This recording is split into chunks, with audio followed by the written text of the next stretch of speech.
UGC net psychology मनोविज्ञान की आज की इस इंपॉर्टेंट क्लास के अंदर आपका स्वागत है। ये क्लास जो आप देख रहे हैं ये पार्ट है हमारे कोर्स का। तो अगर आप ज्वाइन करना चाहते हैं कोर्स के अंदर तो आपने जरूर करना चाहिए। क्यों? क्योंकि अगर आपको एग्जाम पास करना है तो आपके लिए ये जरूरी हो जाता है, ताकि आपको मिले सही सही कंटेंट, सही सही चीजें, उसको आप पढ़ें सही समय पर और उसको आप पास करें सही समय पर। अगर आप भी परेशान हो चुके हैं, एक अटेम्प्ट, दो अटेम्प्ट, तीन अटेम्प्ट, न जाने कितने अटेम्प्ट से अगर आप दे रहे हैं, तो आपको जो है इसको गारंटी से आपको ज्वाइन करना चाहिए और आपको जो है पास करना चाहिए फटाफट। आप चाहें तो इसको 6 मंथ के लिए ले सकते हैं ₹9999 के अंदर, और अगर आप इसको चाहें ईयरली बेसिस पे तो आप इसको ले सकते हैं ₹17,999 के अंदर। ठीक है, चॉइस आपकी है, आपके पास कितना समय है, आपके पास कितना आप जो है समय इसमें लगाना चाहते हैं वो डिपेंड करता है। आप कितने नंबर से पीछे रह रहे हैं, काफी सारी चीजें जो है इस पर डिपेंड करती है। अगर ये आपको अच्छा लगता है वीडियो तो आप इसको जरूर ज्वाइन करें, नहीं लगता है तो कोई बात नहीं, और वीडियो जैसी आएंगी उनको देखें और इसी प्रकार से अपनी पढ़ाई को जो है आगे कंटिन्यू रखें। ठीक है, जो ज्वाइन करेगा वो पास करेगा। और स्टार्ट करते हैं वीडियो को। स्वागत है आपका एक बार फिर से आज की इस क्लास के अंदर। तो आज की इस क्लास के अंदर हम क्या डिस्कस करने वाले हैं? हम डिस्कस करने वाले हैं दो इंपॉर्टेंट कॉन्सेप्ट। पहला होगा आपके यूनिट नंबर 1 से, उसी के साथ साथ होगा आपकी यूनिट नंबर 3 से भी। ठीक है, यूनिट नंबर 1 कौन सी है आपकी? यूनिट नंबर 1 है आपकी इमरजेंस ऑफ साइकोलॉजी, यानी कि मनोविज्ञान का आविर्भाव। उसी के साथ साथ यूनिट नंबर 3 कौन सी है आपकी? वो है आपकी यहाँ पर साइकोलॉजिकल परीक्षण, यानी कि साइकोलॉजिकल टेस्ट, मनोवैज्ञानिक परीक्षण की हम इसके अंदर बात करते हैं। ठीक है, ओके। तो दोनों चीजों को हम साथ साथ में लेके चलेंगे ताकि आपकी जो टाइमलाइन है वो भी बनती जाए। इसी के साथ साथ आप इसके जो चाहे तो आप इसके नोट्स भी बना सकते हैं, और अगर आप उस अप्रोप्रिएट ग्रुप के अंदर है तो आपको ये जो नोट्स हैं ये भी आपको वहां पर प्रोवाइड कर दिए जाएंगे। उससे पहले आपको एक ध्यान रखना है, एक छोटा सा डिस्टिंक्शन। यहाँ पे क्या होते हैं? यहाँ पे होते हैं जीसस क्राइस्ट का जन्म। ठीक है, यीशु क्रिस्त का यहाँ पर जो है जन्म होता है। जीसस क्राइस्ट जो है, यीशु जो है, उनका जन्म होता है यहाँ पर इस तारीख को। लेट सपोज इसको हम 0 मानते हैं। इसके पहले जो भी हो रहा होगा वो किसके अंदर फॉल करेगा? इसके पहले जो भी हो रहा होगा वो फॉल करेगा बीसी के अंदर। फुल फॉर्म होता है इसका क्या? इसका फुल फॉर्म होता है बिफोर क्राइस्ट, यानी ईसा जन्म पूर्व। जो आप सुनते हैं ईसा जन्म पूर्व, बिफोर क्राइस्ट, वो कहते हैं। और उसके बाद अगर हम बात करें तो वो क्या चल रहा है? वो चल रहा है हमारा एडी। आपके जॉर्जियन कैलेंडर के अनुसार ये चल रहा है आपका ए से। क्या मतलब होता है? ये होता है after death. Okay, before Christ या फिर बिफोर जो है जन्म, उनको हम कह सकते हैं यहाँ पर। और आपका जो है एडी यानी कि क्या होता है? आफ्टर डेथ, ईसा के मृत्यु के बाद। ठीक है, अब ये आपको यहाँ पर ध्यान रखना है। इसी टाइम पीरियड के इसके पहले, ये जन्म के पहले यहाँ पर क्या होते हैं? यहाँ पर भारत की अगर हम बात करें तो आपका जो है वो आते हैं गौतम बुद्ध वगैरह, वो सब जो है अशोक वगैरह, वो सब आपका यहाँ पर इस टाइम पीरियड पे चल रहा था। ओके, ठीक है। हम बात करते हैं कहाँ की? हम बात करते हैं फिलहाल अभी यहाँ पर चाइना की। और चाइना में कब की बात करेंगे हम? 2006 बीसी, यानी कि ईसा के जन्म के 2000, सॉरी नॉट 2000, 200 साल पहले। ठीक है, ईसा के जन्म के 200 साल, सॉरी नॉट 200, 2000, अरे हाँ ओके यस, 200 बराबर है। 200 साल पहले क्या होता है? 200 साल पहले आपका यहाँ पर जो चाइनीज है, चाइनीज लोग जो है यहाँ पे क्या स्टार्ट करते हैं? वो स्टार्ट करते हैं आपकी सिविल सर्विसेज एग्जामिनेशन। ठीक है, जैसे आप देखते हैं इंडिया में आज क्या होती है? इंडिया में होता है ना आईएएस वगैरह की परीक्षा, यूपीएससी, जिसको हम बोलते हैं सिविल सर्विसेज एग्जामिनेशन। उसी प्रकार की सोचिए 206 बीसी, यानी कि ईसा जन्म के 200 साल पहले ही चाइनीज लोगों ने क्या कर दिया था? सिविल सर्विसेज एग्जामिनेशन की स्टार्ट कर दी थी। ठीक है, मेजरली हम लिंक कर रहे हैं इसको यूनिट नंबर 3 से। टेस्टिंग वाला आपका अभी आगे आएगा। ठीक है, उसके बाद क्या होता है? काफी सारी चीजें होती हैं, सुकरात, प्लाटो, अरस्तु, वो सब चीजें आती हैं। और हम जंप कहां पर करते हैं? सीधे जंप करते हैं यहाँ पर हम 1879 में। 1879 में क्या होता है आपके यहाँ पर? लिप्जिग जर्मनी में क्या होता है? 1879 में आपका लिप्जिग जर्मनी में क्या होता है? आपकी जो ऑफिशियल लेबोरेटरी है उसकी यहाँ पर शुरुआत होती है। ठीक है, ओके। लेकिन उसके पहले यहाँ पर देखिए 1838 में क्या होता है? ठीक है, 1838 में, यानी कि जब विल्हम वुंट ने जब अपनी लेबोरेटरी स्टार्ट की, उसके कुछ सालों पहले, 40 साल पहले अप्रोक्सीमेटली 1838 में क्या होता है? एक व्यक्ति थे जिनका नाम क्या था? जिनका नाम था जीन एस क्यूराल। ठीक है, ये क्या बोलते हैं? ये बोलते हैं कि आपकी जो मेंटल इलनेस है वो अलग चीज है, और मेंटल रिटार्डेशन जो है, मानसिक वो जो है बद्धता जो है आपकी है, मेंटल रिटार्डेशन, इन दोनों के बीच में क्या बोलते हैं? वो बोलते हैं कि इन दोनों की चीजें में डिफरेंस है, ये दोनों चीजें सेम नहीं है आपकी। कब हो रहा है आपका ये हो रहा है आपका 1838 के अंदर। जीन एस्कुराल, ये नाम आपको ध्यान रखना है। इन्होंने क्या बोला? डिफरेंशिएट किया आपकी मेंटल इलनेस, मानसिक बीमारी के बारे में और मानसिक मंदता के बारे में, यानी कि रिटार्डेशन के अंदर। उसके बाद देखिएगा क्या होता है, हम बात करेंगे अगली जो है वो है आपकी 1862 में। ठीक है, 1862 में देखिए क्या होता है, ये नाम आपने सुना होगा, आपके कौन, आपके विल्हम वुंट, ठीक है। विल्हम वुंट जो है क्या करते हैं, विल्हम वुंट यहाँ पर एक इस्तेमाल करते हैं किस चीज का, एक पेंडुलम का। पेंडुलम आपने देखा होगा ना, इस प्रकार से होता है, ऐसे ये एक बार यहाँ पे जाएगा, एक बार यहाँ पे जाएगा, और ऐसे ऐसे जो है यहाँ पर ये मूव करता रहता है, ठीक है। तो इसी पेंडुलम का जो है उन्होंने इस्तेमाल किया, और किस चीज को मेजर करने के लिए, किस चीज को मापने के लिए उन्होंने इस्तेमाल किया, उन्होंने इस्तेमाल किया आपकी स्पीड ऑफ थॉट, यानी कि आपके विचार की गति क्या है, ठीक है, आपके कितनी गति से विचार करते हैं, कब आपका विचार चेंज होता है, ठीक है। तो ये स्पीड ऑफ थॉट को मेजर करने के लिए कब लाया गया, इसको लाया गया आपके 1862 में, ध्यान रखना है आपको।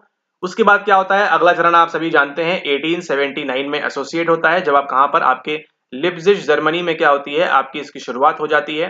लिप्जिग जर्मनी के अंदर आपकी जो है ऑफिशियल लेबोरेटरी की यहाँ पर शुरुआत हो जाती है, ठीक है।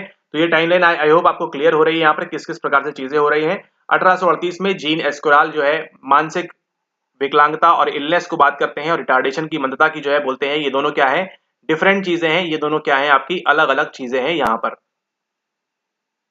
ठीक है। बताते हैं कि ये दोनों क्या हैं, अलग अलग चीजें हैं। फिर 1862 में क्या होता है, विल्हम वुंट जो है अपने पेंडुलम का इस्तेमाल करते हुए स्पीड ऑफ थॉट को मेजर करते हैं, और उसके बाद आपका 1879 में यहाँ पर जो है लिप्जिग जर्मनी में जो है इसकी ऑफिशियली शुरुआत होती है आपकी साइकोलॉजी की।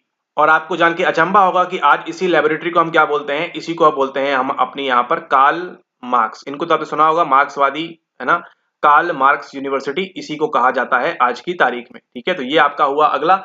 उसके बाद हम आगे बढ़ते हैं, आगे चलते हैं कितना, 6 साल आपके 1885 में, ठीक है। 1885 में क्या होता है, ये नाम भी सुना होगा आपने, फ्रांसिस गैल्टन का, ठीक है। फ्रांसिस गैल्टन जो थे, ये क्या करते हैं, ये स्टार्ट करते हैं किसका, मेंटल टेस्टिंग का, कहां पर, अपने लंदन के अंदर, ठीक है।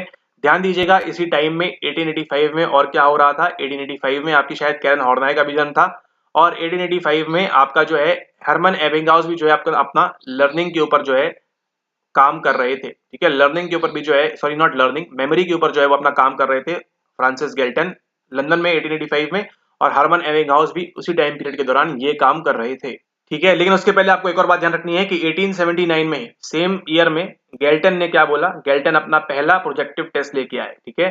तो फर्स्ट प्रोजेक्टिव टेस्ट की शुरुआत, यानी कि प्रक्षेपी तकनीक की शुरुआत, प्रक्षेपी परीक्षण की शुरुआत किसने की, फर्स्ट प्रोजेक्टिव टेस्ट आपके सर फ्रांसिस गैल्टन ने, कब, 1879 के अंदर ही। और इसको हम क्या बोलते हैं, इसको आप जानते हैं WAT के नाम से, यानी कि वर्ड एसोसिएशन टेस्ट इसको कहा जाता है, WAT, इसको हम कहते हैं आपका वर्ड एसोसिएशन टेस्ट। उसके बाद हम चलते हैं कुछ साल आगे, 1890 की अगर हम बात करें, कहीं कहीं आपको 1890, कहीं कहीं आपको 1889 मिलेगा, डिपेंड करता है कौन एग्जाम ले रहा है, किस प्रकार से पूछ रहा है आपसे, ठीक है। तो ध्यान रखना है आपको, 1890 में एक नाम सुना होगा आपने, जेम्स मकीन काटेल का, ठीक है। जो आपके जेम्स मकीन काटेल हैं, क्या बोलते हैं, काटेल, केटल, काटल, जो भी आपको बोलना है, ये जो है जेम्स मकीन काटेल, ये क्या बोलते हैं, ये बोलते हैं मेंटल टेस्ट के बारे में, ठीक है। तो पहली बार मेंटल टेस्ट शब्द का प्रयोग किसके द्वारा किया गया, सवाल अगर आपसे पूछता है तो आप क्या बोलेंगे, जेम्स मकीन काटेल, RB काटेल नहीं, ठीक है। कब किया गया, 1890 में, 1889 में, देख लीजिएगा ऑप्शंस किस प्रकार से वहां पर क्या दिए हुए हैं, ठीक है। 1890 इसको आप मान सकते हैं, 1890 जेम्स मकीन काटेल जो है पहली बार बोलते हैं मेंटल टेस्ट नाम का शब्द, ठीक है। तो ये पूरी टाइमलाइन है, इसको आपको यहाँ पर ध्यान रखना है। इसके बाद हम चलते हैं आगे, और आगे देखते हैं यहाँ पर क्या, आगे हम कहां पहुंच रहे हैं, आगे पहुंच रहे हैं यहाँ पर हम 1896 में, ठीक है, 1896 में। 1896 में देखिए क्या होता है, यहाँ पर एक नाम है एमिल क्रापलिन, ठीक है, क्रापलिन का या क्रापलिन जैसे आपको बोलना है, एमिल क्रापलिन। ये क्या करते हैं, ये पहली बार क्लासिफाई करते हैं किसको, मानसिक विकारों को, यानी कि मेंटल डिसऑर्डर्स का हमको पहली बार क्लासिफिकेशन देखने का मिलता है, एमिल क्रापलिन के द्वारा देखने मिलता है हमको 1896 के अंदर। उसी समय देखिए फ्रॉइड जो है अपना साइको एनालिसिस वगैरह वो सब भी प्रैक्टिस कर रहे थे साथ के साथ में, ठीक है। तो एमिल क्रापलिन ने क्या किया है, क्लासिफिकेशन ऑफ मेंटल डिसऑर्डर्स, ठीक है, मानसिक विकारों का क्या किया है, वर्गीकरण किया था, क्लासिफाई किया था, ठीक है। अभी देखिए आपको ये सब पढ़ने मिलेगा यहाँ वहां भी। उसके बाद अगला क्या हुआ वो देखिए, यहाँ पर वो बात करते हैं 1904 में, कौन आएंगे आपके, कार्ल मार्क्स आएंगे क्या, यहाँ पे निकल के आती है क्या आपकी, आपकी निकल के आती है स्पीयरमैन की 2 फैक्टर थ्योरी ऑफ इंटेलिजेंस, ठीक है, Spearman 2 factor theory of intelligence निकल के आती है कहां पर, यहां पर 1904 में, जहां पर बोलते हैं एक वो आपका जी फैक्टर के बारे में और मल्टीपल आपके जो है S1 S2 इस प्रकार से आपके मल्टीपल फैक्टर्स के बारे में भी। ठीक है, ये कब हो रहा है 1904 में।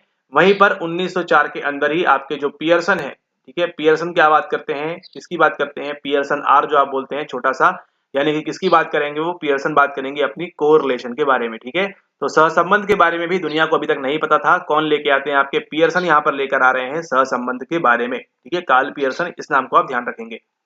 ठीक है, उसके बाद क्या होता है, उसके बाद अगले वर्ष यानी कि 1905 में, ये तो आपको मालूम ही होगा, बंगाल का विभाजन होता है और उसी के साथ साथ अल्फ्रे एंड बिने जो है क्या करते हैं, अपना जो टेस्ट है वो लेके आते हैं। अल्फ्रे बिने,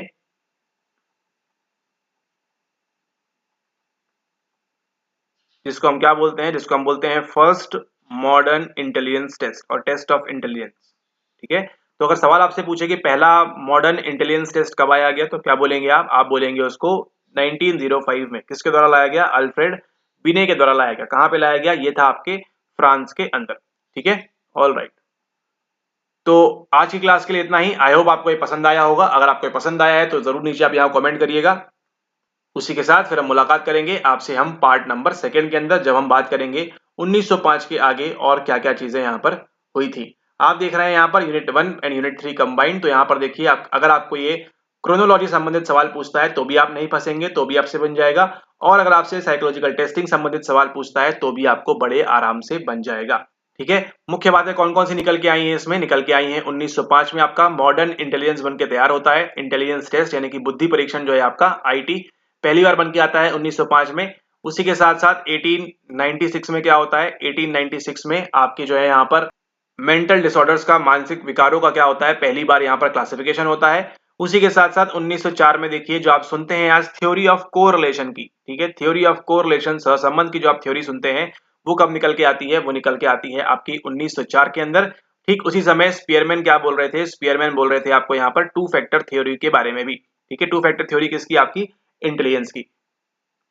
तो इस वीडियो के लिए इतना ही। मुलाकात होती है आपसे, ये जो इंपॉर्टेंट कीवर्ड्स हैं, की पॉइंट्स हैं, इसको आप ध्यान रखिएगा। अगले वीडियो में फिर मुलाकात होती है। अगर आपको वीडियो पसंद आई तो इसको लाइक करना जरूर नहीं भूलिएगा। और उसी के साथ साथ अगर अभी तक आपको फ्री में टेलीग्राम में अगर आपको नोट्स नहीं मिले हैं तो उसके लिए आप टेलीग्राम चैनल ज्वाइन करिए। फ्री वीवाईक्यूज हैं आपको, वो नहीं मिले हैं तो उसके लिए ज्वाइन करिए। 2019 से लेकर 2024 तक का सब कुछ वहां डला हुआ है। और उसी के साथ साथ अगर आपको अभी तक यहाँ पर फ्री यूनिट वाइज वीवाईक्यूज नहीं मिले हुए हैं तो उसके लिए भी आपने जो है टेलीग्राम पे ज्वाइन कर लेना है, वहां पे सब कुछ मिल जाएगा आपको। ठीक है, केवल क्या करना है आपने, इसके जो आंसर्स हैं इनको आपने ढूंढना है खुद से, क्योंकि आंसर्स देखिए, अगर आपको आंसर्स चाहिए तो कोई भी किताब खरीद लीजिए मार्केट से, उससे भी आप पढ़ सकते हैं, मोस्ट वेलकम। लेकिन जिस दिन आप खुद से आंसर ढूंढेंगे उस दिन आप एग्जाम पास करने की ओर और आगे बढ़ेंगे। आंसर ढूंढने के लिए क्या करना है, हमारे वीडियोस उठाइए, उन सवालों को देखिए जो सवाल वहां कराए गए हैं, उनके जो आंसर्स हैं उनको वहां पर मार्क करिए अपनी बुक के अंदर और अच्छे से तैयारी करिए।